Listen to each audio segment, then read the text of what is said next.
真侪人塞车停车拢想讲啊，我临时小停一下不要紧，就是这个不要紧，常常害一家家庭规破喙齿。这高雄市这几年伫咧推动飘线型人行道，到今已经完成着91搭，其中上界长的飘线型人行道，就是伫咧坚定的瑞良路。不过，这个800米长的绿色人行道，有关一别完工的时阵呢，就规排奥多巴就乱停伫遐，地市民众拢袂当行。交通局表示，讲工程完工了后，会加强宣导，也会把这人行道加开。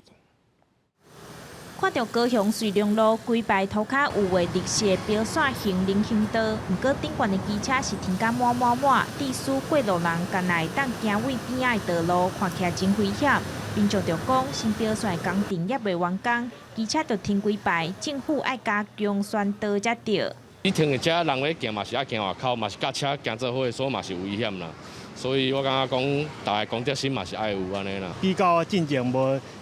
熟的话，是有较帮助一寡。有可能就是爱宣导人民讲爱停伫人行道以外。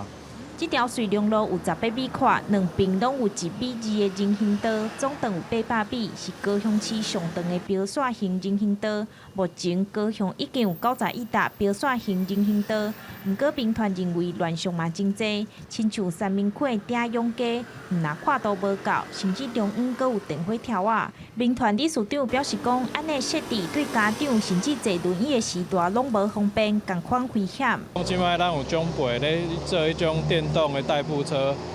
拢爱伫人行道顶管啦。啊，问题人行道顶管足侪障碍物的，伊拢无法度行。是要设置交通杆来把